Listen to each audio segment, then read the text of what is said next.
ça y est, nous y sommes, J-1 avant le marathon, et quel meilleur endroit que le Stade de France, cette magnifique piste violette, pour faire mon introduction. Je suis super excité, ça y est, j'y suis enfin.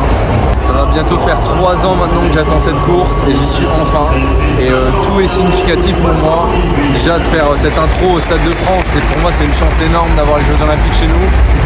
Parce que mon amour pour l'athlétisme il a commencé via les JO, via Usain Bolt en 2008 à Pékin où j'avais 8 ans. Et ça m'a marqué. Et ma qualification, je l'ai obtenue grâce à la course contre Eliud Kipchoge. Et Kipchoge, pareil, c'est mon modèle comme Usain Bolt. Donc c'est une fierté pour moi de pouvoir courir ce marathon grâce à ce mode de qualification-là. Et avec l'effervescence qu'il y a avec les Jeux Olympiques, c'est énorme. On ne pensait pas qu'il y allait avoir une telle ambiance, que ce soit pour tous les sports. Donc j'espère qu'au bord du parcours, il y aura énormément de monde pour nous pousser. Je sais qu'à la Côte des Gardes, forcément, il y aura plein de monde. Je ne vais pas me trouver des excuses avant la course. Vous avez vu, les conditions sont très compliquées. J'ai pas pu m'acclimater à la chaleur parce qu'il n'a jamais fait chaud à Lille. Là, on va avoir le plus gros pic de chaleur de l'été. Bah tant pis, de toute façon, je peux pas contrôler, donc on fait avec, je m'en fous. Le but, c'est juste de courir, de toute façon. Malheureusement, les performances de nos Français en athlétisme sont catastrophique, on peut le dire. Je pensais que ça allait me mettre dans une ambiance de feu et au final je suis très déçu des résultats des Français et ça me met pas dans un bon mood. Donc j'espère que je vais pas décevoir moi aussi, même si je suis pas athlète olympique. J'espère que je vais performer. Le but aussi, je l'ai dit, c'est de faire la meilleure place possible, même si le classement il compte pas et que pour les gens ils participent juste pour participer. Moi je veux me classer dans le, je sais pas, le top 20, j'en sais rien, on verra. Et faire moins de 2h30, l'objectif il n'a pas changé. Je vais me défoncer la gueule et on se retrouve demain pour la course.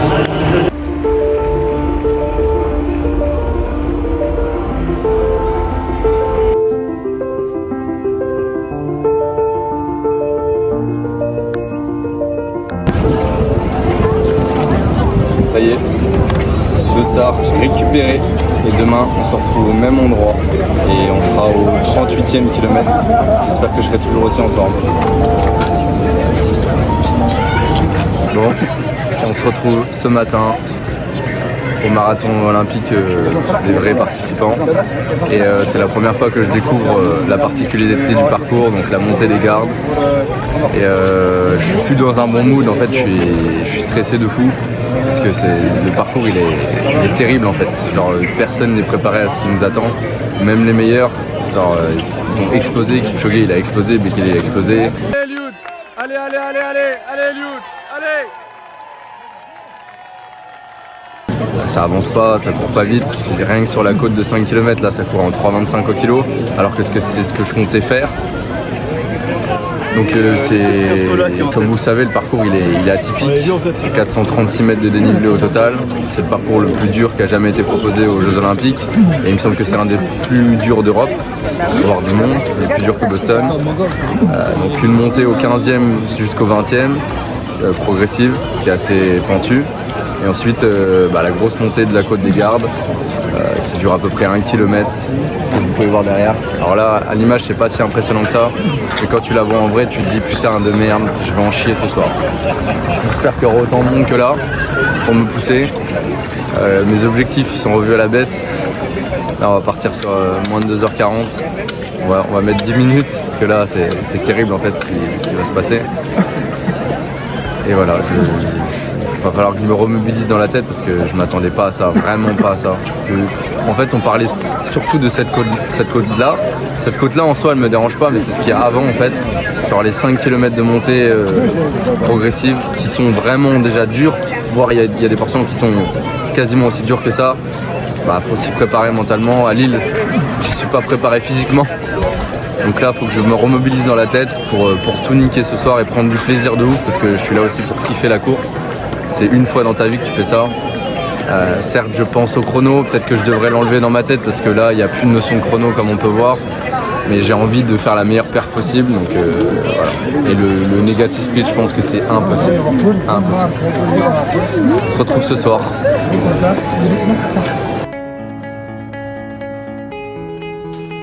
Comme vous pouvez le voir, ça ressemble à tout sauf à une boisson énergétique. c'est les filles qui me voient avec ça.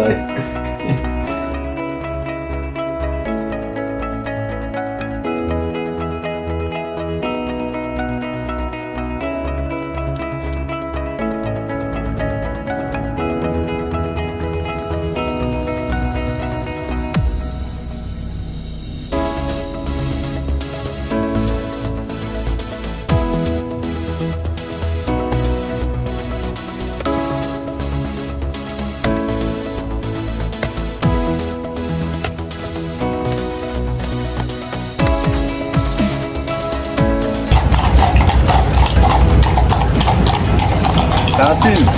On passe du petit poney au cheval. C'est 10 km de plus. Bon les gars, si vous avez suivi les vidéos avant, vous pouvez remarquer que c'est pas les mêmes Alphafly. Qu'est-ce qui s'est passé? Sur la dernière séance que j'ai fait, la bulle a pété. Du coup, chaussure morte et ça me faisait une espèce d'entorse au niveau de la cheville. Donc j'ai dû les changer, elles étaient à 200-250 km et ça arrivait donc dimanche dernier, il valait mieux que ça arrive là que pendant la course.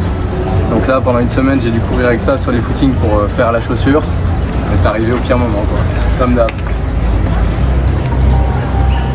Je suis né pour ça, je suis né pour courir.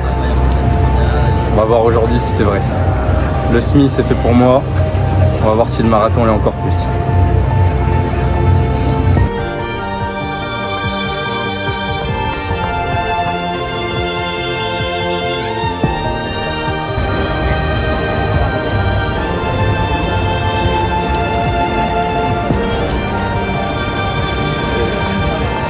C'est en mode Superman avec les chaussures.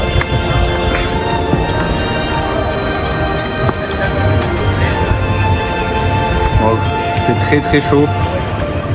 Il fait encore 28-29. Du coup ça s'annonce compliqué mais je me pose pas de questions. J'ai su me remobiliser par rapport à ce matin. J'ai pleuré en voyant la côte. Hein. J'ai eu des larmes aux yeux parce que c'est trop une vague d'émotions. Pour moi c'est pas les JO mais c'est tout comme, la course là c'est incroyable, c'est mon premier marathon, c'est tout et l'inconnu pour moi ici. Du coup c'est compliqué à vivre.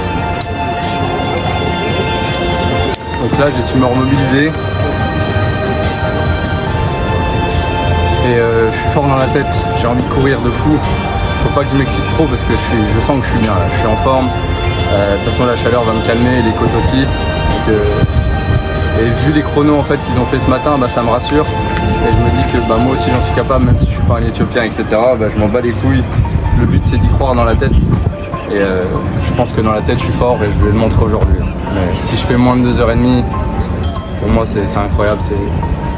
C'est peut-être pas grand chose pour des gens, mais pour moi ça signifierait beaucoup de choses.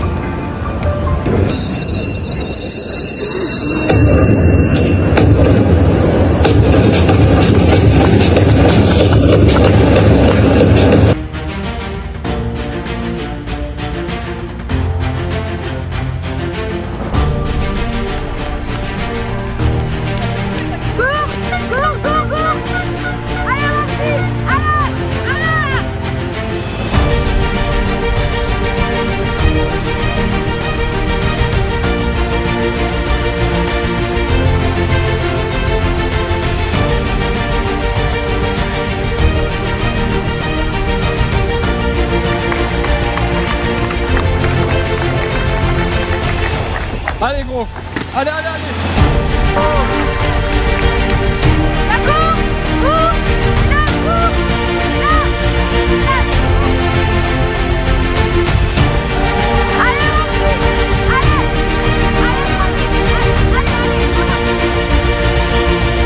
Bon, comme vous pouvez l'apercevoir, ça résume en gros mes ravitaillements. C'était à peu près ça tout le long, j'ai calculé, je me suis arrêté 15 fois pour boire. Et c'était une catastrophe, j'ai dû faire beaucoup de mètres en plus pour prendre les gourdes. Enfin voilà, c'était l'hécatombe.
Bon, ça y est, course finie, c'était vraiment le truc le plus horrible de ma vie.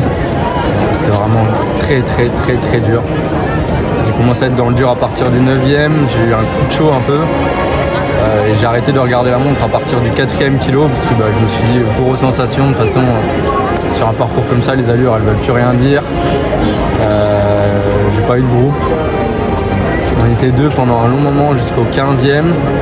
Et après, forcément, du 15e jusqu'au 20e, c'était horrible. Vraiment, ceux qui parlaient de la Côte des Gardes, c'est de la piste, la Côte des Gardes, à côté de ce qu'il y a eu pendant 5 km. Les montées, c'était horrible, vraiment horrible.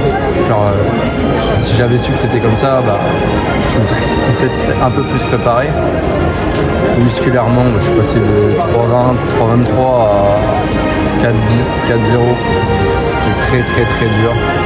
Je passe en 1,17,30 au SMI. Je savais déjà que c'était fini pour moins de 2h30 forcément. Et je me disais que moins de 2h40 c'était largement possible. Dans la descente après je relance bien. Enfin bien c'est un grand mot. Et après c'était la Côte des Gardes. Et je savais que j'allais la gérer plutôt bien parce que c'était que 1 km.